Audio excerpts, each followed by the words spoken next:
Mrs. Viola, thank you so much for agreeing to do the interview with us.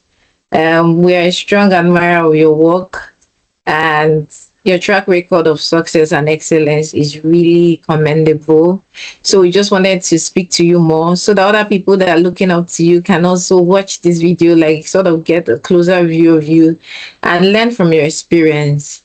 The Woman of the Month is a feature we do that is merit based to spotlight women that are doing great work in public relations and communications. And yes, you are more than qualified for that feature because you have more than 2 decades of incredible work that you've done across Africa and in the world. As I was reading your bio, I saw that you've gone to 59 countries. I was like, wow. Yes, so thank you very much for doing this. Thank you for the great work, for the excellence that you put into the work that you do. Thank you very much. You're welcome. Thank you very much. And it's an honor to be interviewed by you guys, actually. Thank you. PR Woman of the Month, we have Mrs. Viola Graham Douglas.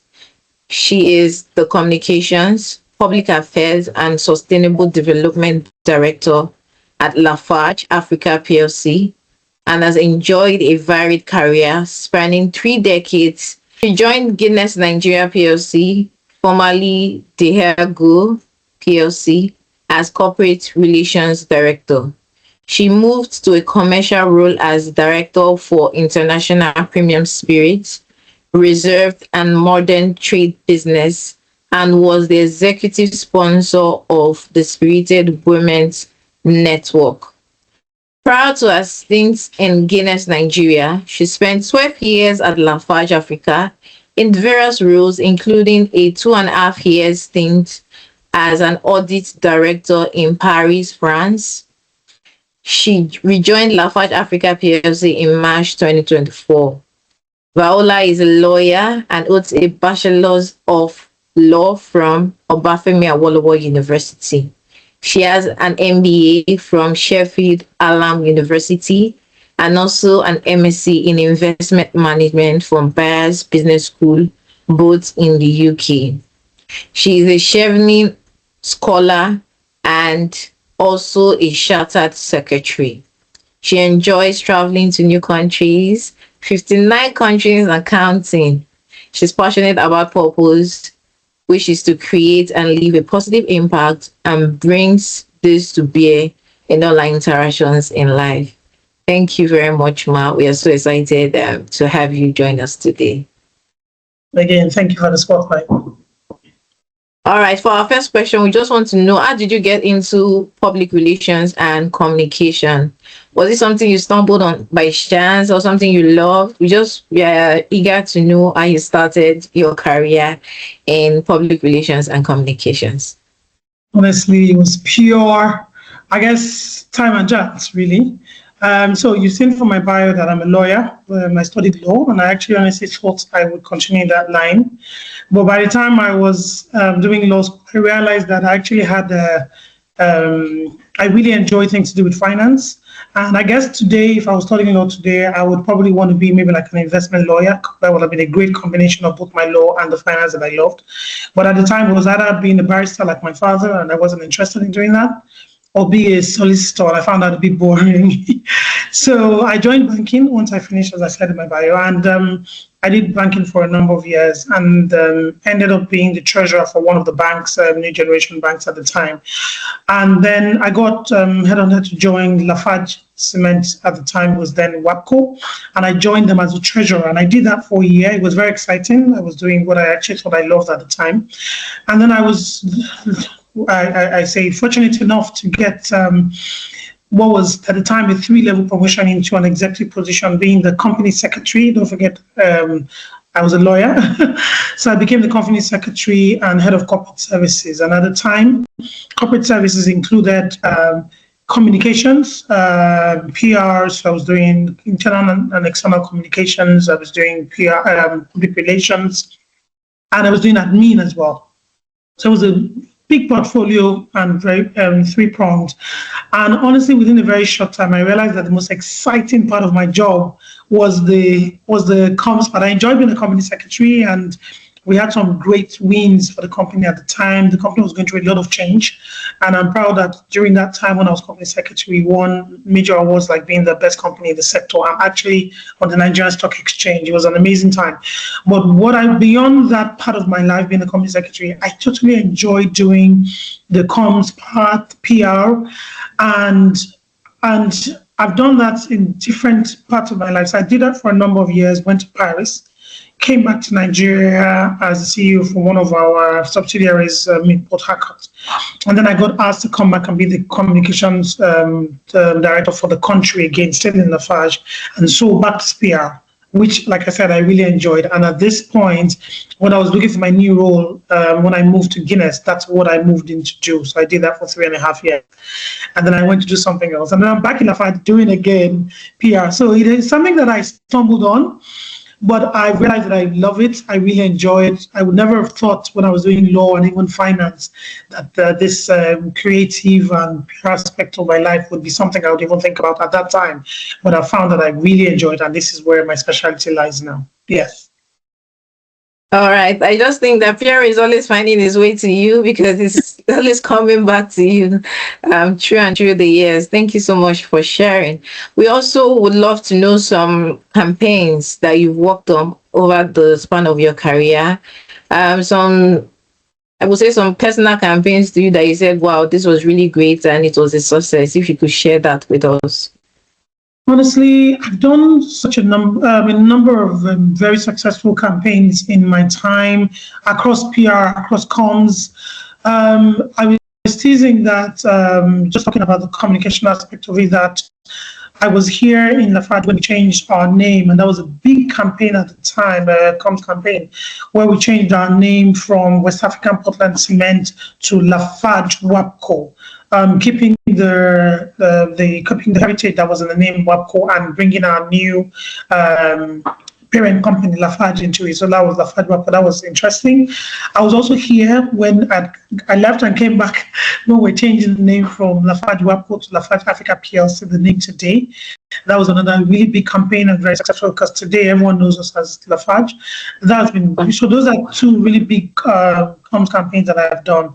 But talking about something that's a bit more recent would be one of our flagship CSR projects that we've just done, which is the Female Tilers and Block Laying Training Program. That program is designed to train women in tiling and block laying, which I'm sure you would realize that typically most tilers, they're always Baba Tyler. He's always a man.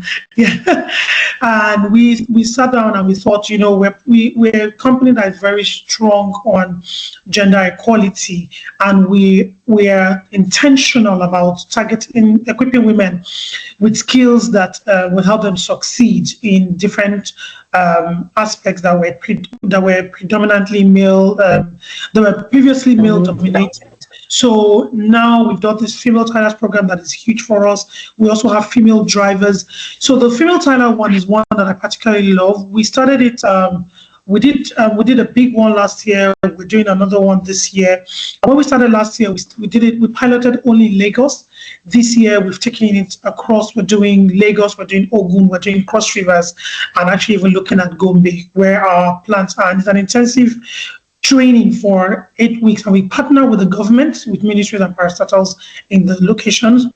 And the theme for this year is Build Her by Lafarge, and it's actually Build Her by Lafarge, the female tilers and block laying training. So that's one of the ones that is more recent that I'm particularly proud of. Wow, I love Build Her by Lafarge. It's really strong, and it's sends the message by just the name. And yes, you're very correct. Typically when you hear tilers, subconsciously what comes to your mind is a man. Like you will never think even one Baba is a Baba tiler, exactly. Yes, you never think that a woman should be doing tiling. I think it's very great. Empower women. And I love the part that you said Lafarge is big on women empowerment, because yes, if you empower a woman, you empower the community and the future becomes better. Absolutely. Thank you very much. I believe that more people will benefit from this program. And it's also very great. You've extended beyond Lagos, so you're reaching more audience. Thank you very much. Thank you, Lafarge. Yes. So Lafarge is a very big company, and we want to know how you collaborate, how you work with diverse team to achieve the broader business goals.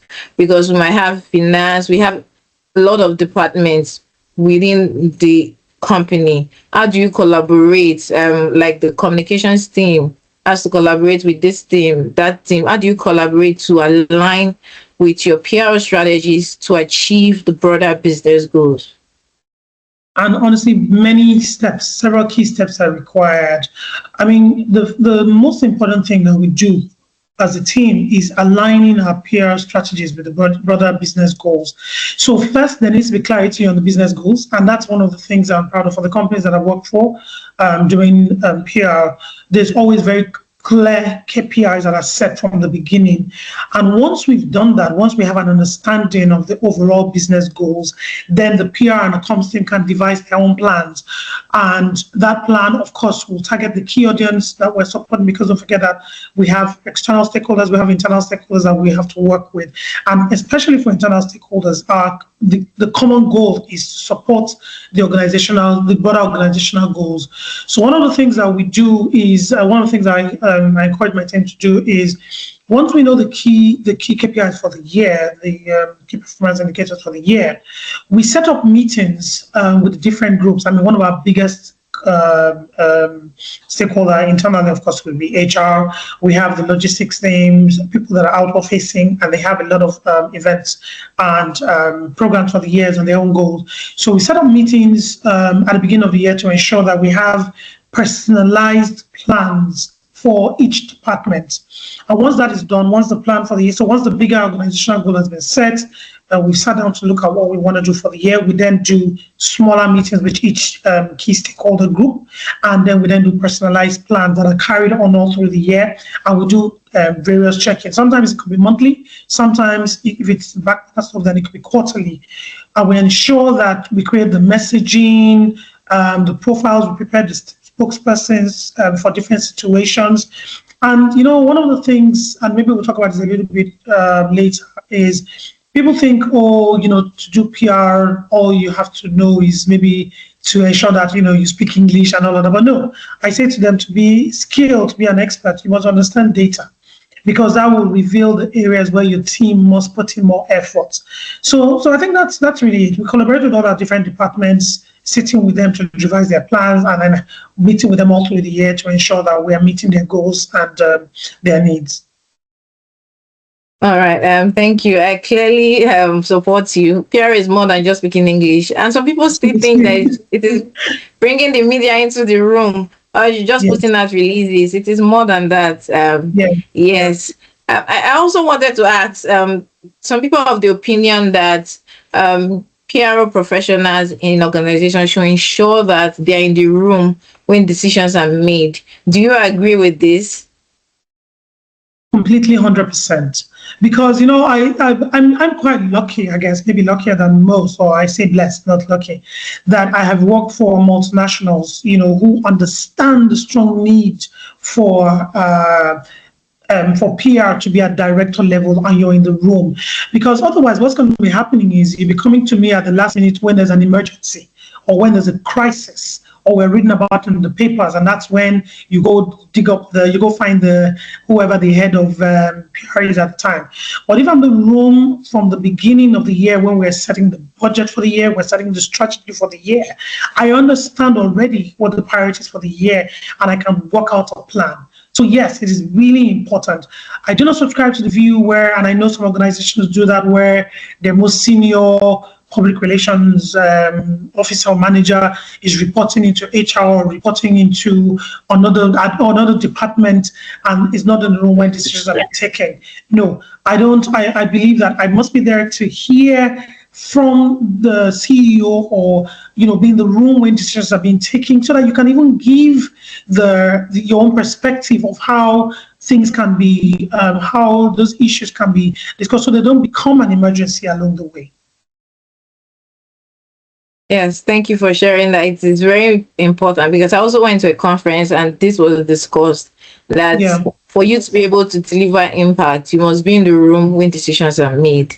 Thank you for sharing that. So we want to also know, what is the most challenging part of working in public relations and communications, especially as a female professional? Throughout your career, what would you say has been most challenging for you, factoring the fact that you're a female?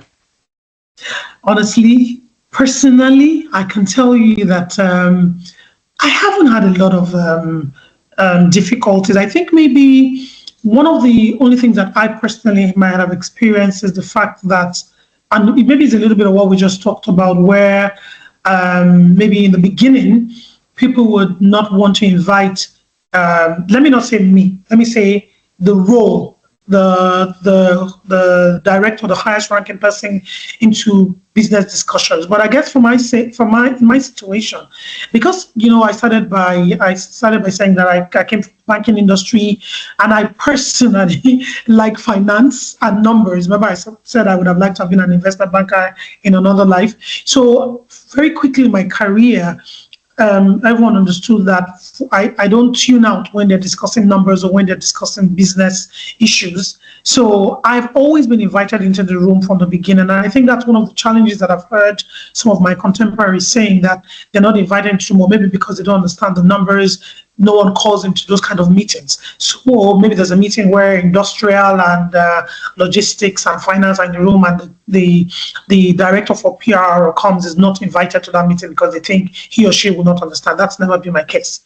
So I've been quite blessed. And I know one of the other things that the women, female practitioners have complained about would be gender-based discrimination or harassment. I understand that it's quite common. I've heard a number of people talk about those issues. But I'd like to believe that is improving, as even in Nigeria, as people understand the growing importance of the role of public relations and communications for an organization. And also as Nigeria becomes more aware of gender equality, I'm hoping that those challenges that used to be so commonplace are less common today, and it's no longer the norm, because people know that it's no longer acceptable and can speak up. So like I said, honestly, for myself, I've not really faced a lot of these challenges, but I've heard about them and I recognize them, and that's why I'm speaking about them. I've been blessed to work for organizations that provide equal opportunities and have not discriminated against me being female for any reason. All right, thank you. I also support, I think more organizations are putting in focus gender equality in the workplace. Men are not giving the upper hand. When they know that the woman is competent, the woman can take up leadership position. I think it's becoming better in the workplace as we go along. And we hope Nigeria will do better and take from the international organization, look at international organizations and do better. Thank you, Ma, for sharing. We'll see that you've traveled to 59 countries. I'm really fascinated by that. And we've also seen that you have vast experience. We want to know, how do you think public relations in Nigeria is different or differs in other regions or other countries? Yes, yes, I love traveling. So it's something that I'll call it maybe my hobby. It's the thing I love most to do. And, Nigeria is a very complex environment. I think everyone agrees on that. And for PR in particular, in an organization, because of our diverse and very, very, very sociocultural, economic and political disparities across the country, you can understand as a PR professional the things that you have to balance on a day-to-day. I've worked for 2 multinationals doing PR for them, and sometimes when we go for meetings, maybe we go for a regional meeting or a global meeting, and we're talking about some of the experiences that we have had to deal with in Nigeria. Our colleagues are just staring at us like, you've done all of that in this quarter. We're like, no, actually, all of that was in 1 month. And, so Nigeria is very, we're diverse because, we're a multicultural society. we have to address things that are based on along ethnic lines, even religious lines, communal lines, social lines, political conflicts. We have to deal with that as organizations, where in many other countries there's some separation between the company and maybe religion, for instance, or there's some separation between the company and politics and even maybe even community. But in Nigeria, you have to deal with all of that. But I think also that our sector in Nigeria has grown and changed dramatically over the years due to digitalization and globalization, and even the need for strategic communications. And organizations in Nigeria have risen up to the challenge, and even the PR professionals themselves have risen up to the challenge. So concepts that maybe 10 years ago when I started digitalization, globalization, were all just buzzwords, crisis communication. I remember the first time I had to do a crisis communication document. But today it's very commonplace for us. So we've, all of this issues and all of these concepts have emerged in our practice, and is now commonplace for us. Organizations in Nigeria, as PR professionals, we now use compelling narratives to connect with our international audience. We bring brand loyalty in Nigeria and outside of Nigeria. And even though in some places, if people think, oh, PR is just propaganda, you spend your time just putting out propaganda, or maybe bribing or doing cover-ups and so on and so forth. But I think that was an old-fashioned view of it. And in Nigeria, as with the rest of the world, the average person, and obviously the more professional view, sees it as as a management function that supports the achievement of organizational goals. So I think that we have evolved, and we're in a much better place today. All right, thank you. Yes, we've really involved, especially with digital public relations. And yes, public relations is really fast-paced, and that brings us to our next question. With the ever-changing world of public relations, how do you stay updated with the latest industry trends and best practices in public relations and communications? Honestly, I keep on teasing that change is constant, and if you don't change, you become almost a dinosaur. So, but you just talk about digital, everything is available. So, I encourage people to, as a professional, you have to stay abreast, reading, maybe publications, industry-specific publications, networks like LinkedIn, industry-specific publications, groups, Twitter. Real-time information is available. So you just need to ensure that you are abreast of all of that. And of course, attend seminars, attend conferences. I'll be attending one next week. I was at one over the weekend, workshops, so that you keep on gaining insights into current and even the future trends. I remember when for the average PR professional, maybe 15 years ago, where sustainability was just a word, we didn't even know what it was. But today it's ingrained into what we do. And it's thanks to all the conferences, the workshops, webinars that we attended, that has made it part of who we are today. And then one of the things that's most important for me as well is networking with other professionals. So I'm in various professional network groups, even on WhatsApp, and we share trends, we share issues. And that's one of my biggest learning spaces. And then, so there are many, I form personal ones. I have one that is all women, for instance, female PR professionals. On my level, we have a group for ourselves so we can share issues, share crises, get advice. And then I have others that are, gender neutral, bigger networks as well. So I think there's just a lot that one can do to stay abreast of latest industry and even the future trends that are coming and best practices.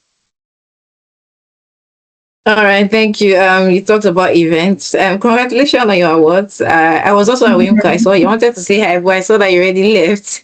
Congratulations. Thank you very much. On your award. Yes, community is very important. Yeah. I believe at all levels, financial level, mid-level, senior level, community is very important, because you might be needing something and someone in your community might just be the person you need to achieve your goal for that season. So when I mentor younger ones, I say to them that, we don't need to reinvent the wheel. We can enhance it. We can make it better, get more sophisticated wheels, but you don't need to go and reinvent it. Someone somewhere has done what you need or has the knowledge that you need, so you can find it. And when you have networks, it's easy to get those to get that information. It's very easy. Yes, thank you very much. And looking at your career growth over the years, we want to know. So, mid-level, and I'm like, wow, I love Mrs. Viola. I want to be like her. I love her career growth. And so, how would a mid-level professional strategically transition to more senior roles? What skills would they be needing? We want to know, Ma. One of the things I already talked about it, you can't just say, oh, I like reading, I talk very well, and therefore I think my best skill, the best job I could do is to go be a PR professional. No, I think when I mentor young professionals, I say to them that obviously you need to get qualifications in your skill. Do that. And a lot of them already come with it. They've done a major in university with that. But I deeply encourage them to ensure that they have an understanding of business, of finance, understand the business world, because it will help you when you're crafting. So as a PR professional, your company is about to bring out a press release of your results at the end of the year. If you don't know what EBITDA is, you're going to have a tough time writing that press release. So I really encourage them to, apart from getting qualifications in their field of specialization, please do that. That's a no-brainer. I encourage them to also get some business courses. It will help you. It will enhance your interaction with leaders across departments. So understand the business world. Not just finance, just understand what HR does. Sit with them. I tell people you don't have to go take a course every single time you want to learn something.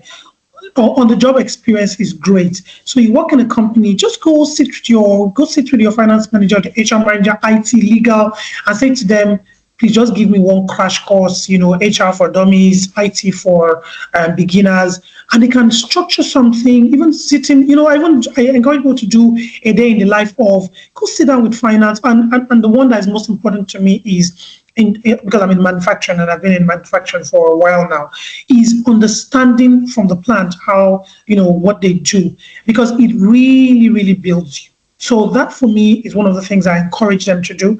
And of course, acquire other skills that are, adjacent to PR, maybe design thinking, SEO management, content marketing. And of course, today, the new buzzword, AI. Understand it, use it. Yes, understand it, use it. It's there, so use it. Remember what I said about not inventing the wheel? It's there for you. Yeah. So these skills, they're very, very essential for integration and can even help you upsell for your existing clients.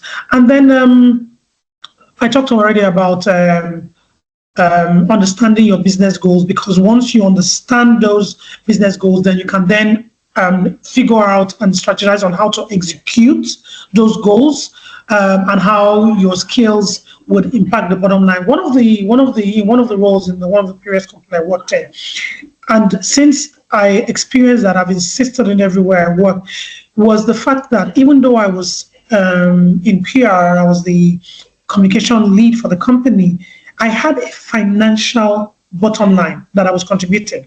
So I wasn't just a cost center. I was actually contributing. So I would calculate my wins for the year, the crisis that I did, the crisis that I managed, and the impact. We would do that calculation and say, this is what we contribute to the company bottom line. And believe me when I tell you that when you do that, you have a seat at that table. No one is looking at you and thinking, oh, these PR people, they're just a cost center. No. I have a bottom line that I'm delivering to this company. And then, of course, I encourage them to take advantage of, if you're lucky enough to work for a company that has like an in-house university or in-house training, please do as many as you can. And if your company doesn't have it, look for one or two online ones. There's some that are free. There's some you might need to pay for. Invest in yourself, attend workshops, and then, broaden your own thinking and your own skills. All right. Thank you very much, Ma. You said something about measuring the impact, what you bring to the company. Well, I've seen, and a lot of people say that you can't really measure the value of public relations. Some professionals are of the idea that to create brand loyalty, brand visibility, this cannot be quantified. But I hear you say that you list out all the things you've done and you try to drive impact and try to measure it in terms of money. I'm like, I want to know, how do you measure that in terms of money? Let me give you a good example. So I work for a company, we're in a community, and they come and shut our gates. What's the cost to the company? Can you measure that? Then you can measure my impact when I get that door, that gate opened within an hour, or ensure that it's not shut at all, by the way. Also, if your brand has an issue, and we've seen some major issues in the media in the last couple of years, because with digital, there's the ups, there's also the downs. Anyone with a phone thinks they're an expert now and can just tweet. So when there's a major issue around your brand, can you measure that? If you can, then you can measure my impact. That's just two examples from both sides. So I think that's old-fashioned thinking that saying that you cannot measure my impact. When there's a crisis, you know what your brand has suffered, because I can tell you that the salespeople will be able to give you a number of what they could have sold without that crisis. That's the measure of my value add. Do you get that? Yes, I do. Very strong question. The answer presents itself. Very true. If it gets a shot, how much is the company losing for 1 hour? Yeah. Yes. Thank you very much, Ma. You've answered our last question. What someone that wants to climb the ladder would think. You've answered the question. Building competence and around and getting several skills, not just public relations. Thank you very much, Ma. We don't know if you have any last words for. Well, I guess in talking about PR, one of the things I haven't really focused on, even if we talk about it briefly, is stakeholder management is one of the biggest skills that any PR practitioner must have. If you've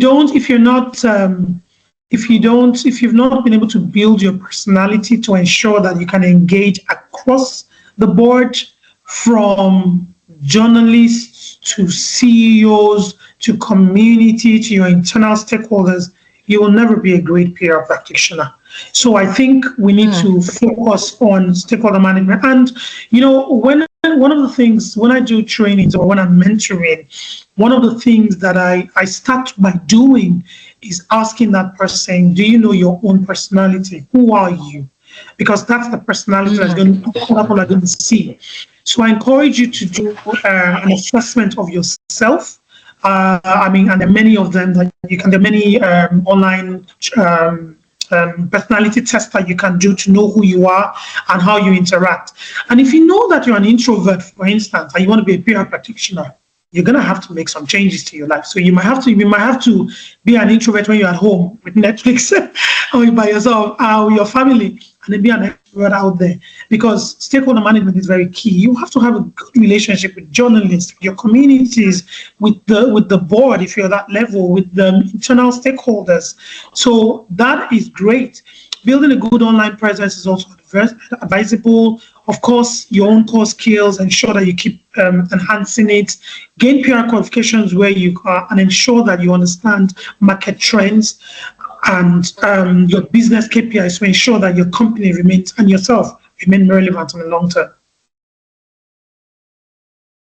Wow. I would say this is a master class.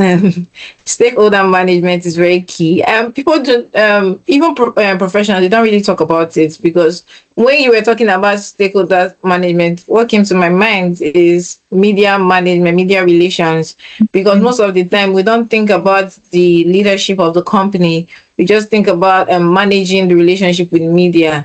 But yes, I think it's very important that we learn stakeholder management. Like you said, it's not something that is regularly talked about in the industry. So thank you very much. Yes, ma'am, I'm also introverted. So when I go to event, very hard for me to communicate or network. So yes, we have to leave it at home and build core skills, because you can not be in public relations and not know how to build connections. Absolutely, absolutely. And the good thing is, like I said, there are many avenues for you to build that side of yourself once you identify the need. There are many ways to build that side of you. It's in there. Yes. If anyone had said to me when I was doing almighty law exams in IFE, or even when I started my banking career, that I'll be doing PR in the future, I would have thought that's not who I am. I'm a very numbers-driven person. I'm very logical. But the creative part of me came out when I had the opportunity. So it's all in there. You just need to bring it out.